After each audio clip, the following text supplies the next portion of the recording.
It was on this exact spot on the court, on that basket, when DeAndre Golson hit the shot of Missouri's season. Taylor, I'm inside the Tigers team hotel, where just in a couple hours the buses are going to be rolling out of here and over to Raymond James Stadium. It's kind of died down a little bit. A lot of players, including some Wake Forest ones behind me, they're enjoying the nice weather here in Tampa Bay, and they've had a good day overall after another day of practice for both the Tigers and the Demon Deacons ahead of the Gasparilla Bowl on Friday. They had a pretty rewarding afternoon getting to give back to the local community. The amendment creates two big changes for college sports in Missouri. The first will allow people like Coach Eli Drinkwitz and Coach Dennis Gates to be involved in finding and negotiating NIL deals with student athletes. Though the Tigers won't be here at Mizzou Arena this weekend, there's still plenty of excitement here in Columbia for Missouri's first NCAA tournament game in 2 years.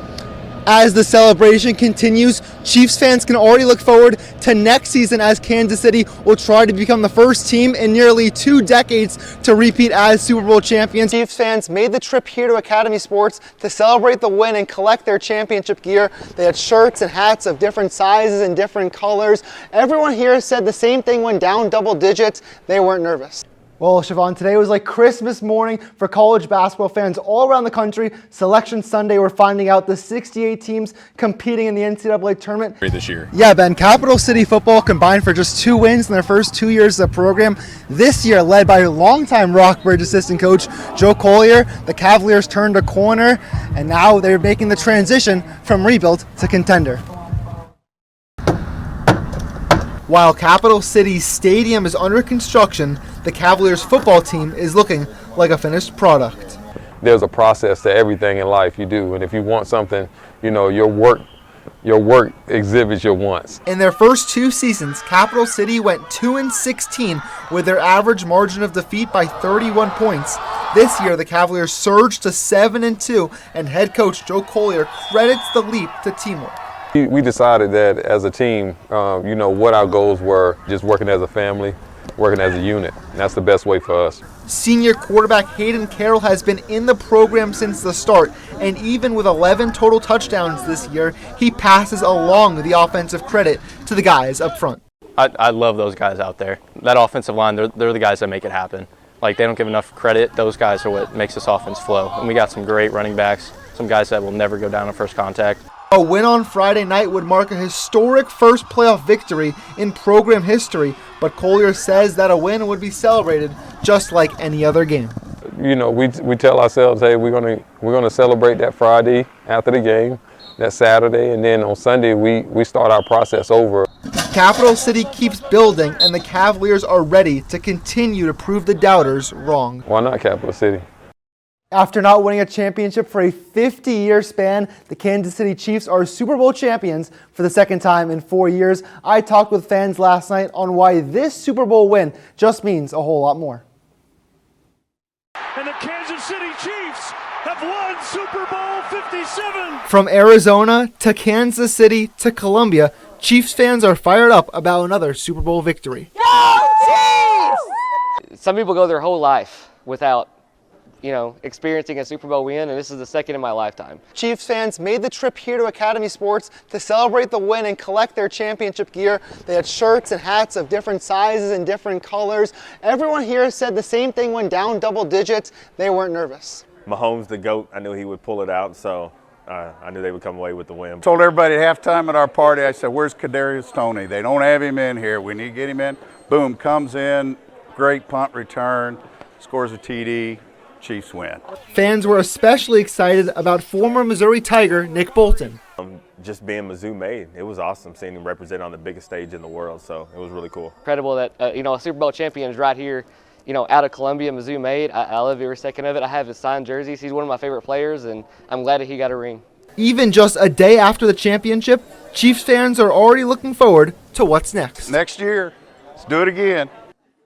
Missouri fans are going to be doing more of this with a little more of this. Missouri is most certainly now leading the way in this evolved amendment. So what is NIL and why is it so important? NIL stands for name, image, and likeness. It allows endorsements for college athletes to get them paid. Missouri head football coach Eli Drinkwitz called it a game changer. The amendment creates two big changes for college sports in Missouri. The first will allow people like Coach Eli Drinkwitz and Coach Dennis Gates to be involved in finding and negotiating NIL deals with student athletes. So now with coaches being able to be in the room and have a seat at the table, it is most certainly a significant change that we're seeing. The other change is that Missouri high school athletes can negotiate NIL opportunities with their in-state schools and take those NIL deals as soon as they sign a national letter of intent, but that change gives some coaches pause. I just want to make sure that everybody is on the same page of trying to help student athletes, and we're not doing this for our own gain. The legislation remains clear that college programs cannot pay athletes for play. Harrison Vapnek, KMU8 News, Columbia. After winning the Super Bowl last year, future Hall of Famer Aaron Donald said winning it was the greatest feeling in the world. Dreams becoming reality, all of the hard work paying off. On the flip side, to come up empty through a season of blood, sweat, and tears to fall short of winning a championship. In just 6 years in the league, Patrick Mahomes has felt the triumph and the defeat of the Super Bowl. Already one of the most talented quarterbacks in league history, tonight he has a chance to cement himself as one of the greats. The list of quarterbacks to win multiple Super Bowls and multiple MVPs stops after Tom Brady, Peyton Manning, and Joe Montana. After winning his second career MVP on Thursday, Mahomes isn't chasing a record, he just wants to leave everything out on the field. The final weekend of Mizzou baseball at Taylor Stadium has been one to remember. It started with Ross Lovich hitting for the cycle in a run rule victory on Friday, and then yesterday, 26 combined runs and 8 home runs, including the walk-off one from Dylan Leach, all leading to today's epic home finale. Logan Lunsford on the mound for Mizzou. Not the start he was hoping for, though. First inning, Charlie Condone takes him deep to left field off of the scoreboard. Bulldogs hit a couple in that first inning. Second inning, Mizzou gets on the board. Ty Wilsmeyer double to left field, easily scores Hank Zeisler. Third inning, remember there were 8 home runs yesterday. It was looking that way after Trevor Austin's solo shot to left center, but in the 5th, the weather rolled in, a delay of over 3 hours, but when we came back, so did Mizzou. A rally in the 9th inning started with this bunch from Wilsmeyer with a couple guys on base, and a few batters later, Cam Chick, the Columbia kid who came home this year from Nebraska with the game-winning walk-off hit to score 2. The Tigers sweep Georgia on yet another crazy game.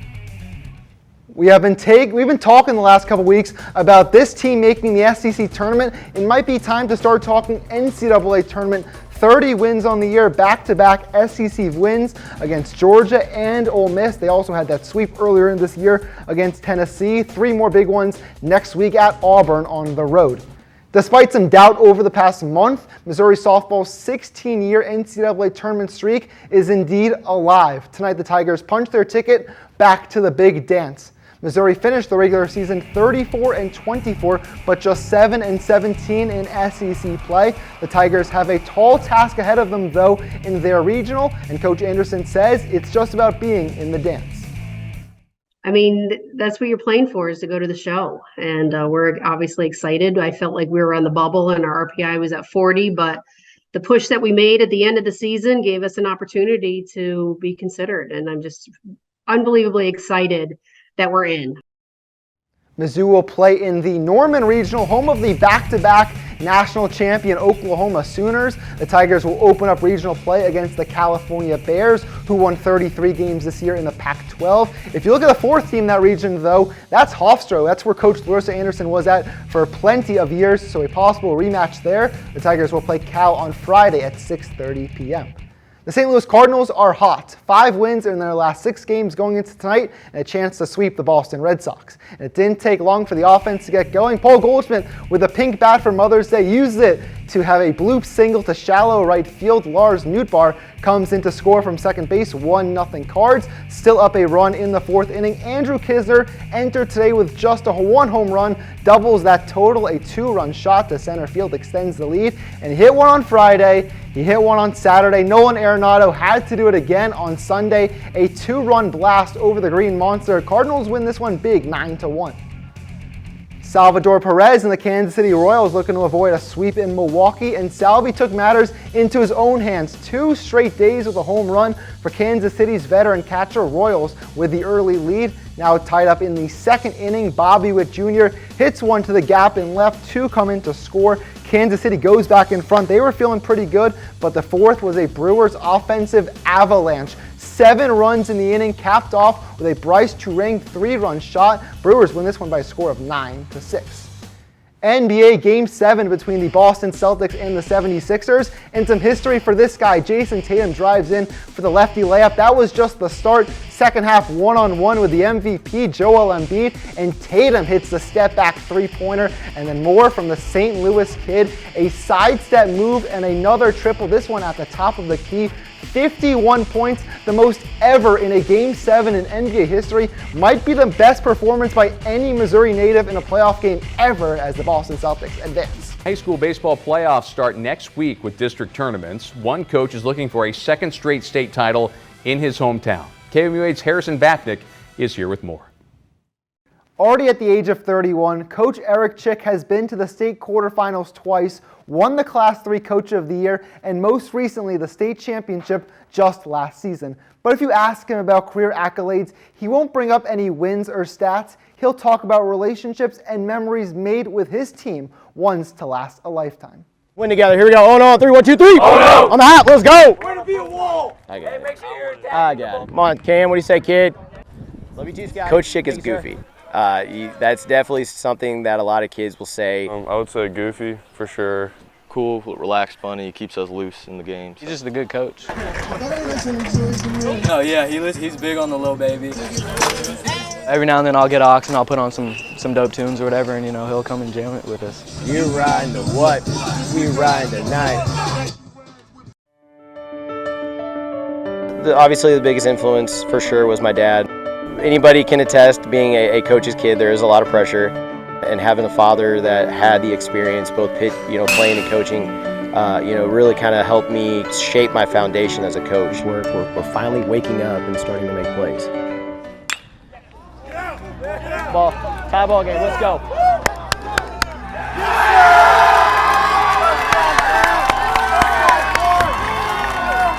And when I got to Tolton, there's just kind of a different environment. Tolton had been struggling for a while. Hey, who's ready for a walk-off? Who's ready for a walk-off? Let's do it. When I got here, the energy started shifting a little bit more, which was not me. That was the players. I mean, they kind of bought in really, right away to the whole family atmosphere. He's gotten more to the point where, like, he'll let us do us because he knows that that's the best that we'll play. They were lifting together, they were hitting together, they were doing things together, and they just became a unit to where it didn't matter who they were playing, they were going to do everything they could to compete and come out with a W every time.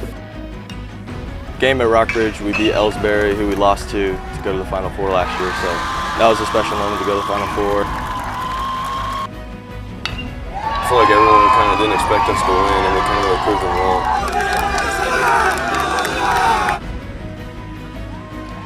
I mean, they were just a group of boys who just came together and just fought, to the end. It was just a dream come true, to be honest. To be able to give my dad that championship medal and to share a hug with him, for him to tell me that he was proud of me, and the hard work that I'd put in, helping build this program, as much as, those players deserve all the credit. But to be able to share that moment with my father was absolutely probably one of the best moments of my life outside of getting married and having 2 kids. And I just kind of thought about, it'd be really fun to have, my son in the dugout with me.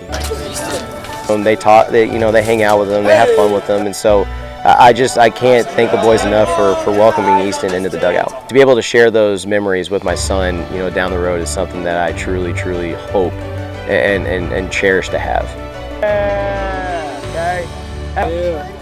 Good job. Coach Chick and the Trailblazers will begin their path for a state championship repeat on Saturday when they take on the Fulton Hornets in the district playoffs. In the studio, Harrison Vapnek, KMU8 Sports.